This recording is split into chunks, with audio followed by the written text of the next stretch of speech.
परमेश्वर के दैनिक वचन।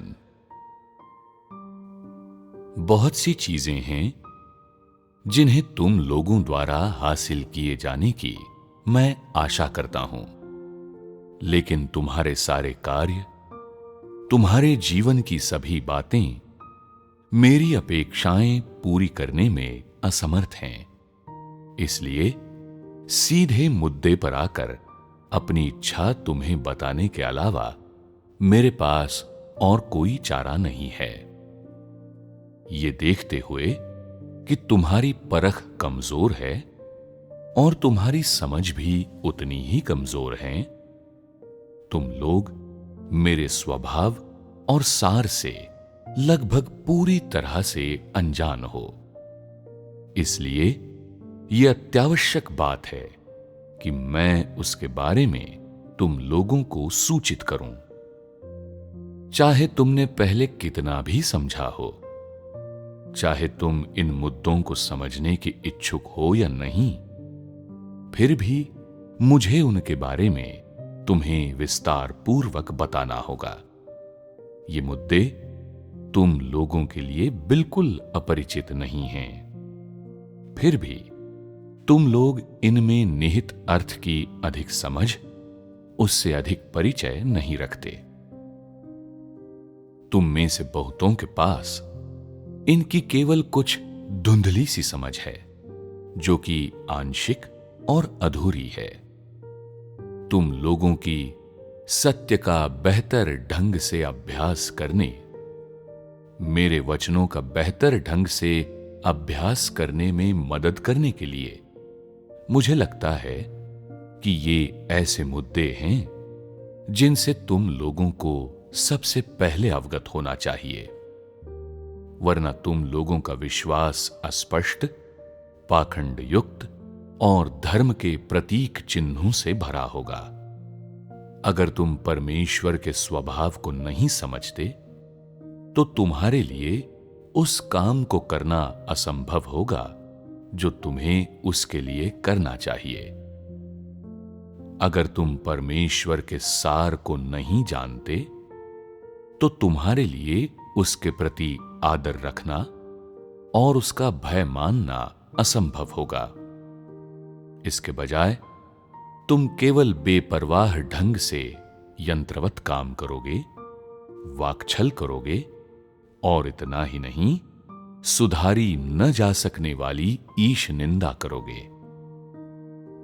हालांकि परमेश्वर के स्वभाव को समझना वास्तव में महत्वपूर्ण है और परमेश्वर का सार जानने को नजरअंदाज नहीं किया जा सकता, फिर भी किसी ने इन मुद्दों का पूरी तरह से परीक्षण नहीं किया है या कोई इनकी गहराई में नहीं गया है।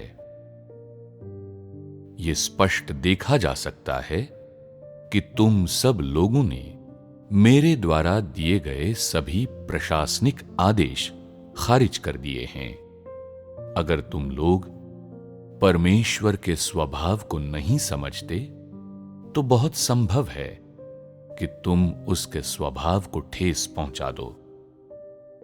उसके स्वभाव को ठेस पहुंचाना स्वयं परमेश्वर के क्रोध को भड़काने के समान है, और उस स्थिति में तुम्हारे कार्यों का अंतिम परिणाम प्रशासनिक आदेशों का उल्लंघन होगा। अब तुम्हें समझ जाना चाहिए कि जब तुम परमेश्वर के सार को जान जाते हो, तो तुम उसके स्वभाव को भी समझ सकते हो, और जब तुम उसके स्वभाव को समझ जाते हो, तो तुम उसके प्रशासनिक आदेशों को भी समझ जाते हो। कहने की आवश्यकता नहीं कि प्रशासनिक आदेशों में जो निहित है, उसमें से काफी कुछ परमेश्वर के स्वभाव से जुड़ा है, किंतु उसका संपूर्ण स्वभाव प्रशासनिक आदेशों में व्यक्त नहीं किया जाता। अतः तुम लोगों को परमेश्वर के स्वभाव की समझ और ज्यादा विकसित करने के लिए एक कदम और आगे बढ़ना चाहिए।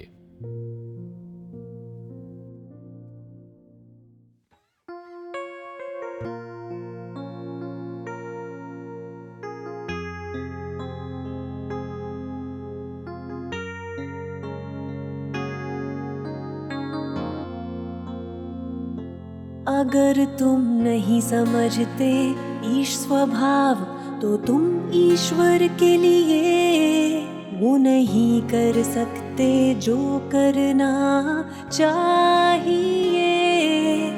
अगर तुम नहीं जानते ईश्वर का सार तो तुम में उसके लिए श्रद्धा और भय नहीं होगा, होगी तो बस ईश निंदा और लापरवाही।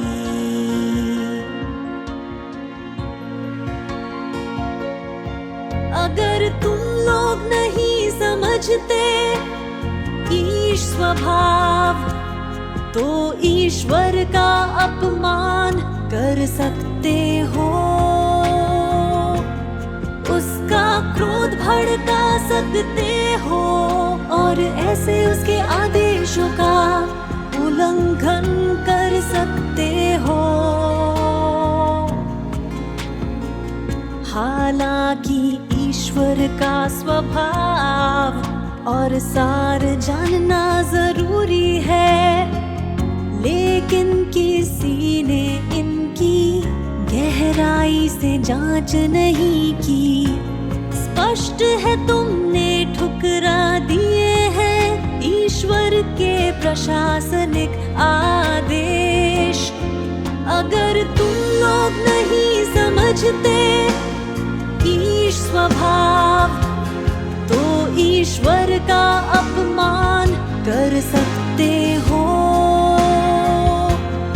उसका क्रोध भड़का सकते हो और ऐसे उसके आदेशों का उल्लंघन कर सकते हो।